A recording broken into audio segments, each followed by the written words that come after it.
வணக்கம் வணக்கம் கைஸ். இன்னைக்கு பஸ் ஸ்டாப்பில் நம்ம தர்னிஸ் பையனை காணோம். எங்கன்னு பார்த்தா நம்ம கௌதம் பையன் ஸ்டாப்பில் இருக்கான். எங்கடா இங்கே வந்து ஏறுறேன்னு கேட்டால் அவங்க ரிலேஷன் வீட்டில் இருந்தானா. சரி ரைட்டு, ஏதோ பையன் சொல்கிறான். காலையில் காலேஜ் வந்த உடனே வைபாக பாட்டு கேட்டுட்டு இருந்தான். இன்டர்வெல்ல நம்ம ஒரு ஷார்ட் ஃபிலிம் மாதிரி எடுக்கலாம் அப்படின்னு சொல்லிட்டு பேசிகிட்டு இருந்தோம். இவ்வளோ பேசின்னு இருக்கோம். நம்ம கூகுள் பிரியா என்ன பண்ணிட்டு இருக்கான்னு பாருங்களேன். நோட்டை வச்சுக்கிட்டு லேப்டாப் யூஸ் பண்ணுற மாதிரி பண்ணிகிட்டு இருக்கான். அப்புறம் மதியானம் சாப்பிட போகலாம் அப்படின்னு சொல்லிட்டு கிளம்பிட்டோம் கீழே. அப்போ தாங்க ஒரு க்யூட்டான ஒரு விஷயம் நடந்துச்சு. எவ்வளோ அழகாக ஊட்டிகிட்டு இருக்கு பார்த்தீங்களா.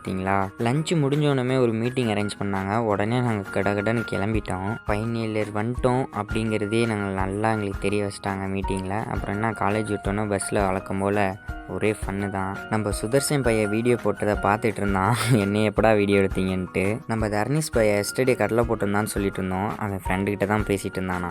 அப்புறம் வர வழியில் ஒரு ஃபங்க்ஷன் ஆட்டுக்கு ஒரே டிராஃபிக்காக இருந்துச்சுன்ட்டு அப்புறமேட்டு தான் பார்த்தேன், திருவிழா வாட்டுக்கு. அப்புறம் என்ன, ஒரு வழியாக வீட்டுக்கு வந்தாச்சு. வந்தோனுமே பசிக்குதுன்ட்டு இருந்தேன். என்னடான்னு பார்த்தா அன்னாச்சி பழம் வச்சுருந்தாங்க. எனக்காகவே ஒன்று தனியாக எடுத்து வச்சுருந்தாங்களாம். அப்புறம் அதை அப்படியே வெட்டி சாப்பிட்டு இன்னைக்கோட நாளை முடிச்சுக்கிறோம். நெக்ஸ்ட் வீடியோவில் பார்ப்போம்.